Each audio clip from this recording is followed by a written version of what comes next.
You know what I'm saying? Brother Like, Shaka, like, oh, yeah. let me say this before I go. You are one of the most dangerous brothers in our community. Why? Because he has been listening for a long time, and when you say something, he's going to say, "Wait, but you said this on this day. Here's the video." And he's going to have the He is documentation. one of the most dangerous brothers in our community. And so I'm excited that you're here. I'm excited that Soneta's audience now knows about you. He was talking to me about Shaka. I thought he was talking about Shaka almost for a second. Because Soneta love him some Shaka Ma'at forever. So I'm just honored that now we have a more global. I know Rob Moore was kind of making a joke, but he was also making a comment. The reality is that this internet is going to allow Africans all over the world to connect on our interest, and that is powerful. That is powerful. Yes. I'm honored to be on. I promise I will communicate with you. I'm watching your shows ardently, Shaka. So whenever you would like me to come and chat with you privately or publicly, please let me know. Yeah. Okay.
Tepsenu Henasenut ET Ren Shaka Nugu Kemet. I hope there's no denial.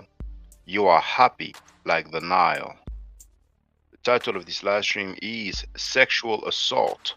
Karenga accused by Barbara Ann De Loach, author of the book Kwanzaa is Satan. Let me check the sound quality.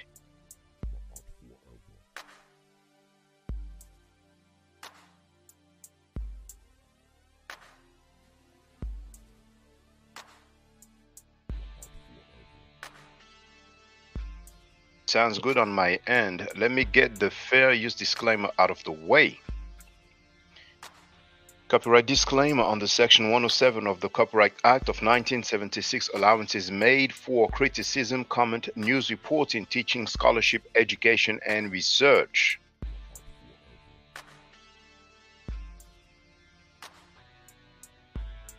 I have the link to the book on Amazon entitled Kwanzaa is Satan. It's in the chat. I want you to see, this is the Kindle app. So here's just the book cover.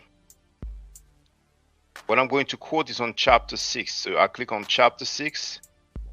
And I hit the right arrow 10 times. 1, 2, 3, 4, 5, 6, 7, 8, 9, 10. And you can see the subtitle, The Sexual Assault. Tikisa versus Karenga, 1969. Tikisa was the name she had when she was a member of the US organization. So now that you have seen that,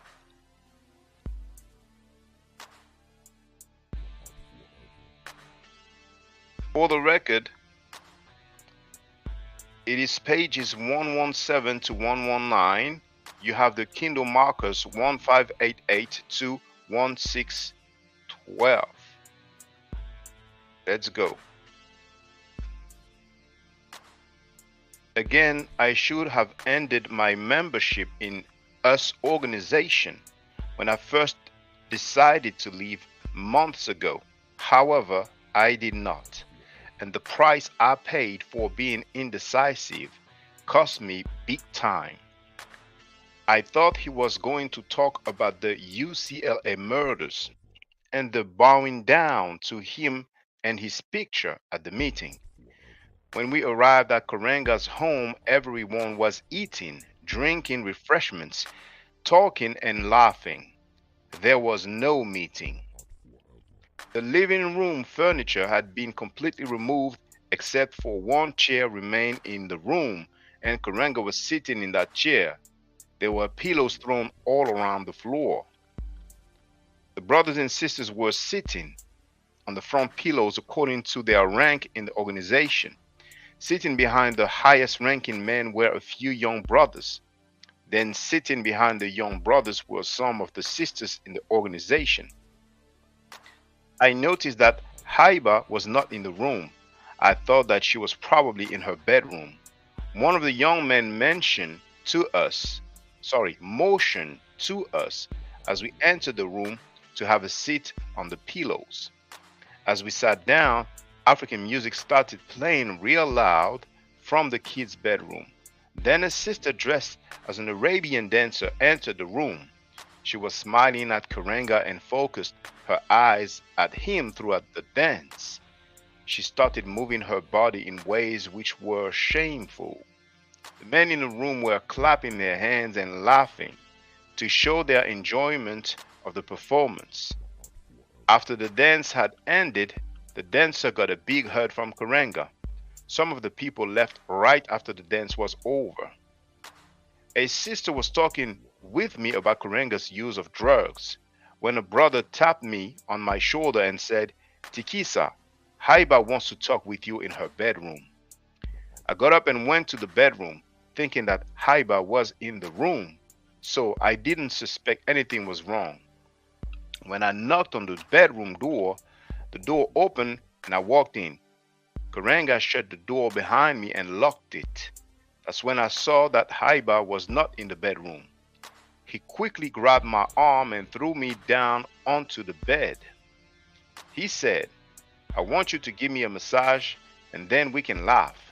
He calls having sex laughing. I said, no. What are you doing? And then I started yelling for Haiba. We wrestled on the bed and was fighting him off me, and still yelling for Haiba to help me. We fought and wrestled on the bed until we fell onto the floor. That's when I had the presence of mind to use the karate that I had learned. So I jabbed him hard in his eyes, then I hit him hard in his jugular with my fist. I jumped up and kicked him hard in his groin. He balled up in a knot and started hollering. In other words, I kicked his butt. I unlocked the door and ran out of the room into the bathroom and locked the door. Tadaki and Tasamisha knocked on the door and I let them in. They said, Tikisa, are you all right? I said, Molana tried to rape me. I told them that they were not my friends because they didn't help me. They said nothing. They just stood there with their heads hanging down. I left the bathroom and went into the children's bedroom. I found Haiba sitting on the bed, brushing her little daughter's hair. I said to her, I thought you were my friend. She couldn't even look me in my eyes. She just dropped her head and said nothing. Then I went up to the brother that brought me there and told him to take me home right now. There were approximately 10 members still in the house, and no one tried to stop Karenga from sexually assaulting me. Everyone in the living room suddenly paused when I entered the room, as if someone pushed the pause button. The brother and I ran out of the house and got away before Karenga could recover.